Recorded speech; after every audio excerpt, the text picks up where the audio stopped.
पूरी शिफ्टिंग हो गई हमारी। प्रिया के पापा ने राहत की सांस लेते हुए कहा।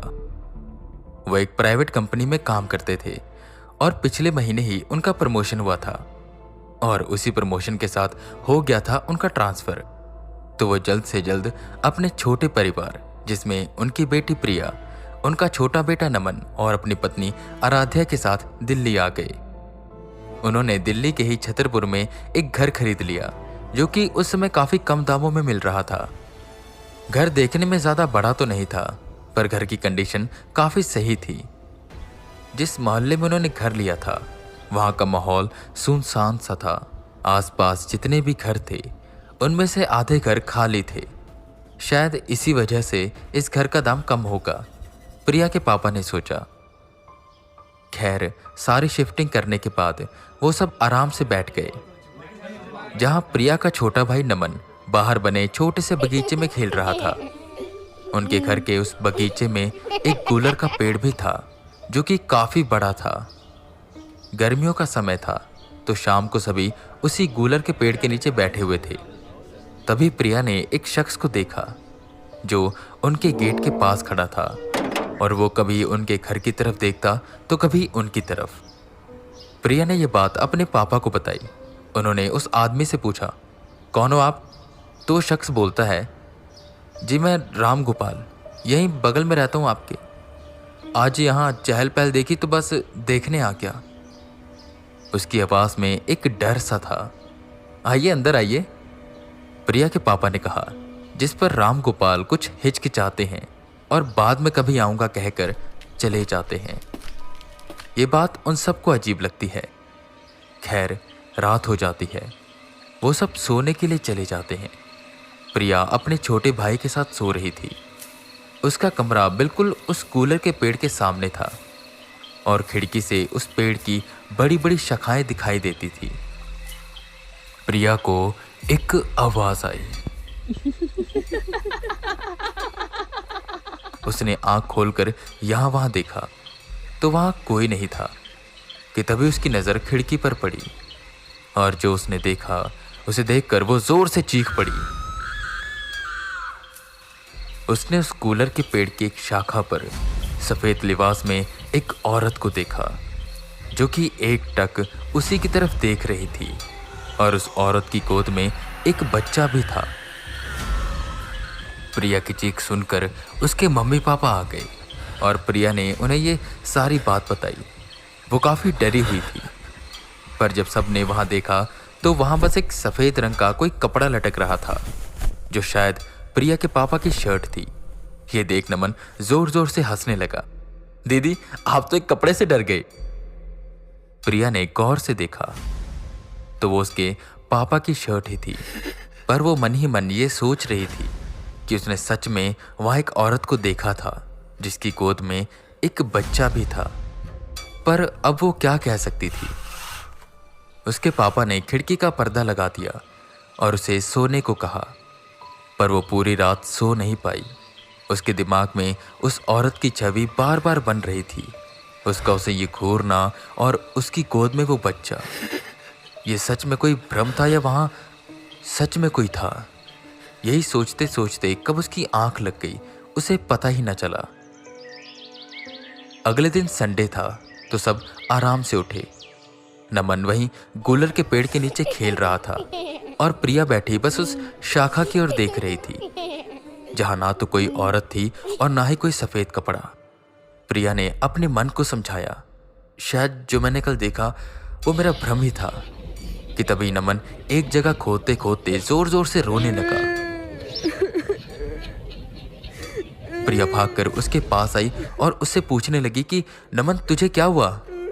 वो जोर जोर से रोए जा रहा था और उसकी आवाज सुनकर मम्मी पापा भी आ गए। वो सब उसे अंदर लेकर गए। वो नमन को चुप कराने में लगे हुए थे, पर वो चुप होने का नाम ही नहीं ले रहा था। किसी बीच वो एकदम से किसी छोटे बच्चे की आवाज में रोने लगा और फिर किसी औरत की आवाज में। वो बार बार उसी पेड़ की ओर जाने की कोशिश कर रहा था। ये सब किसी को समझ नहीं आ रहा था। कुछ देर बाद नमन चुप हुआ और सबने उससे पूछा, नमन, तुझे हुआ क्या था और तू ऐसे रो क्यों रहा था? पर वो ऐसे बर्ताव कर रहा था कि जैसे कुछ हुआ ही नहीं है। वो तो बस वहां खेल रहा था। इन सब चीजों से वो चिंतित हो गए। रात को प्रिया नमन के साथ सो रही थी। उसकी तबीयत कुछ खराब सी लग रही थी, तो वो उसके माथे पर हाथ फेर रही थी। उसे हल्की हल्की नींद आने लगी और अभी वो पूरी तरह से सो ही पाती कि अचानक से उसे एहसास हुआ कि उसके हाथों में कुछ गीला गीला लग रहा है। उसने अपनी आंखें खोली तो देखा उसके हाथों में खून लगा था और अब उसके सामने नमन नहीं बल्कि वही औरत थी जो उसने कल रात कूलर के पेड़ पर बैठी हुई देखी थी। वो एकटक उसकी ओर देख रही थी।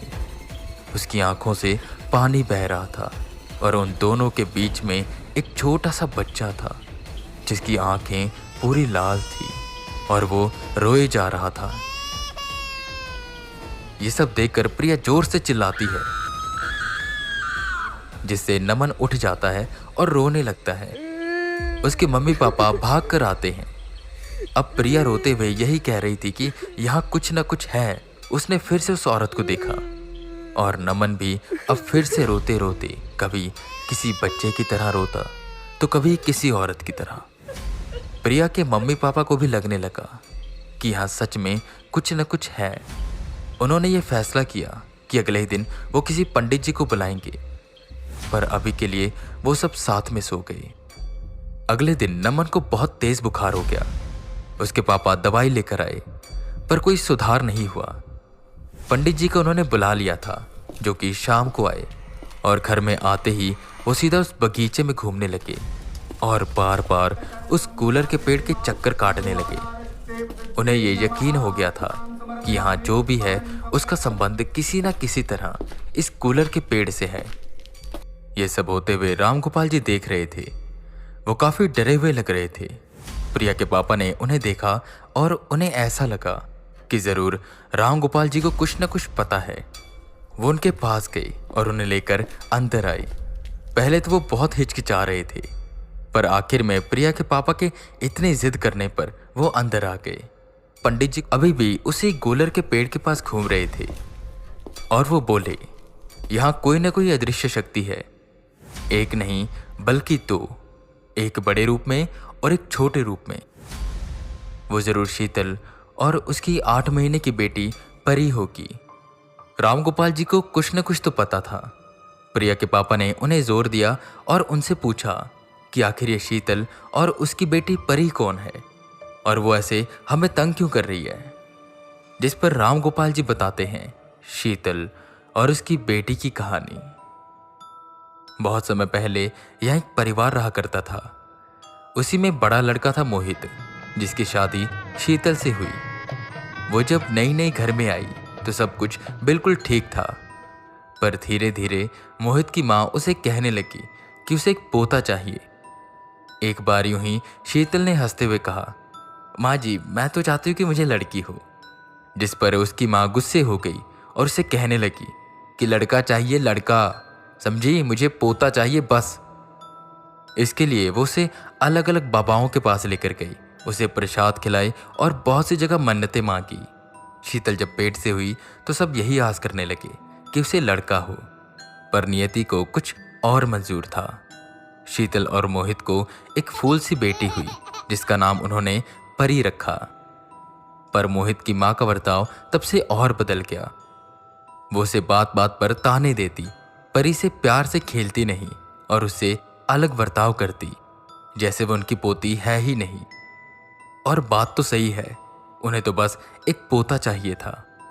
जब यह अत्याचार बहुत ज्यादा बढ़ा तो घर में लड़ाइयाँ होने लगी और मोहित भी अपनी माँ का साथ देता और शीतल को अकेला कर देता।